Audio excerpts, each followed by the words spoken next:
La parole est à Monsieur François Ruffin. Un contrôleur dans le train me disait vous connaissez la blague de Coluche? Les technocrates, si on leur donnait le Sahara, dans 5 ans, il faudrait qu'ils achètent du sable ailleurs. Et il poursuivait, eh bien voilà, on a laissé la SNCF à des technocrates. C'était une superbe entreprise, ils nous l'ont bousillée. Madame Borne, en 1997, vous étiez à Matignon. Vous étiez conseillère en charge des transports auprès du Premier ministre. Avec ardeur, vous avez alors appliqué et surappliqué la directive européenne.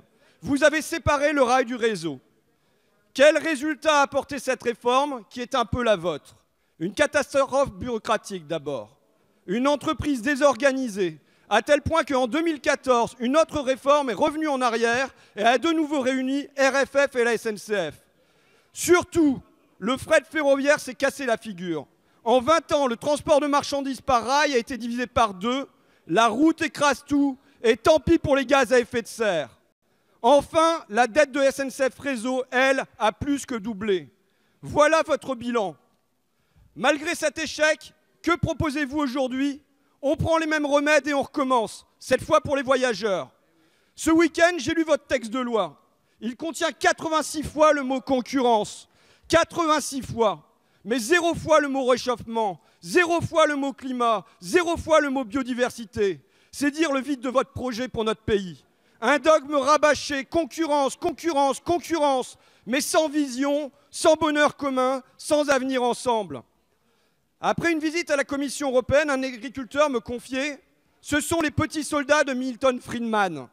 Vous êtes, vous, les ventriloques de Bruxelles. Vous répétez après eux « Concurrence, concurrence, concurrence libre et non faussée ».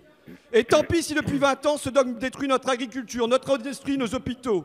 Alors je vous le demande, Madame la Ministre, quand abonnerez-vous ce dogme pour nous offrir d'autres finalités Monsieur plus le douces, député, plus tendres, plus humaines? La parole est à Madame Elisabeth Borne, ministre chargée des Transports. Monsieur le Président, Mesdames et Messieurs les députés, Monsieur le député François Ruffin, alors je vous remercie de souligner que je connais le secteur ferroviaire et c'est bien pour cela que je suis fière de porter cette réforme dans l'intérêt du service public ferroviaire, dans l'intérêt de la SNCF et dans l'intérêt des cheminots. Et même si cela vous contrarie, aujourd'hui je pense d'abord aux usagers qui ont galéré ce matin et qui galéreront à nouveau ce soir.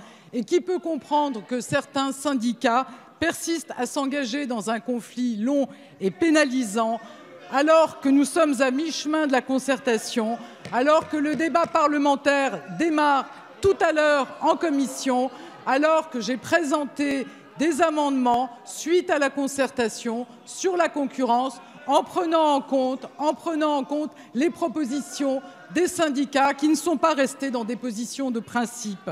Par exemple, en privilégiant un transfert sur la base du volontariat.